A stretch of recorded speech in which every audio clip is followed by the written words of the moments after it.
Hello everyone and welcome to the channel How Do I Do It. If you don't know me yet, I'm Luis Horacio and this time I bring you another video in the series of 5 useful tips that are completely random and without any particular topic, but I'm sure that at least one of them will be very useful to you. And as always, and best of all, they are things that we usually already have at home, so you won't spend almost anything making them, which is what I always look for you on the channel.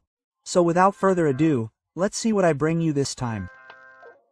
Surely, many of you have had a cord or a very long cloth belt that, if you unroll it completely, either by accident, or it is poorly arranged, or whatever you find yourself in at the time, the truth is that it is quite annoying to have to tangle it perfectly, since it takes quite a long time. But with this tip you will be able to do it very quickly and very efficiently. For this, you will need a cordless drill or screwdriver, preferably. You will take some wooden sticks, or in this case, chopsticks that are used for eating. You will put these inside your drill as if they were drill bits, but in a B shape or something similar.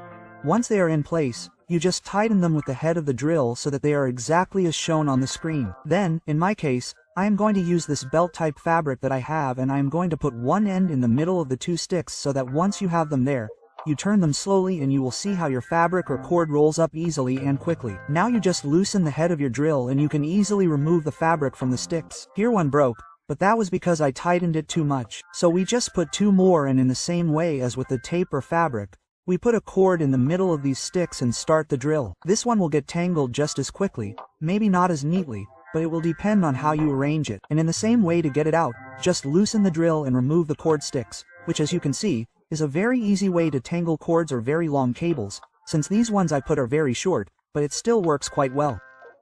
I saw this in a video, and honestly, at first I thought it wasn't true, since it seemed like a big coincidence, or rather, I had doubts that the handles or heads of screwdrivers were really made for that, because usually the plastic ones come with these peculiar shapes, and I just thought it was to give them a better grip, and in part it is.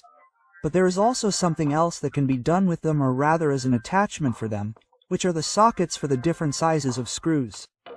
But how do they work? Well, in this case, obviously, I grab the socket that's more or less the size of my screwdriver and this socket fits perfectly, as if it were made for that. And what this is for is that if there's something to tighten or loosen, you put the wrench in and you can do it with more force without hurting your hands. But so that you can see that it doesn't just fit in that one, we take the next one, which is a little thicker, and we put it in the corresponding socket. And it fits perfectly too. And in the same way as with the other one, we can use it to tighten or loosen things without having to buy another tool, and in this way, apart from everything, get the most out of the ones we have. And of course, the other screwdriver also fits perfectly in the corresponding socket. So as you can see, this is more of a tip so that you get more out of your tools and don't waste money on others, since we can always find more uses for them and thus save time, work, effort, and above all money.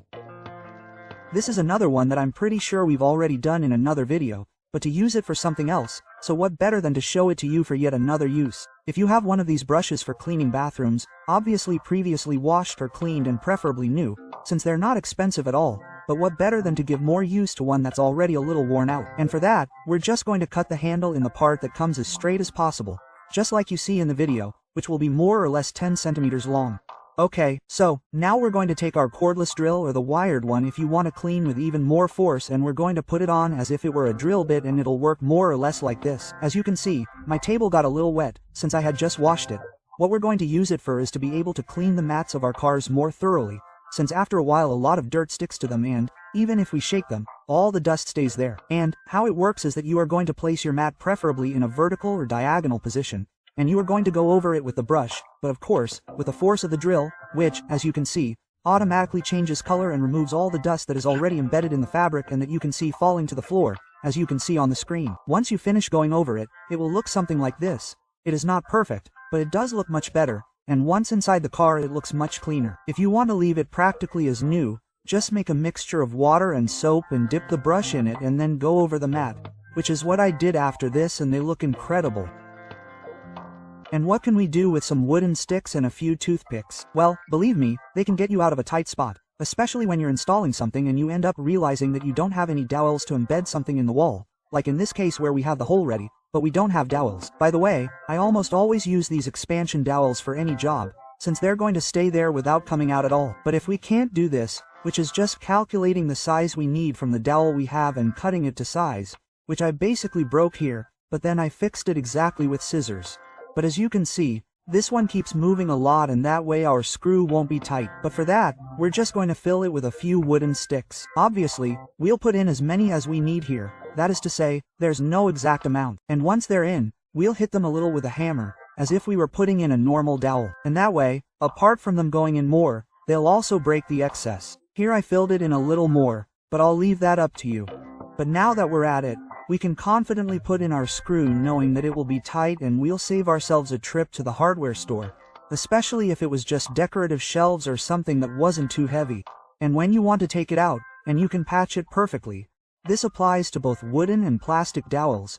You just have to put a screw in halfway and then, with a nail removing part of a hammer, you can take it out, but it will come back with the dowel that we have there. That way, when you remove something or leave the house, you can patch it perfectly and without it being noticeable that you made a hole.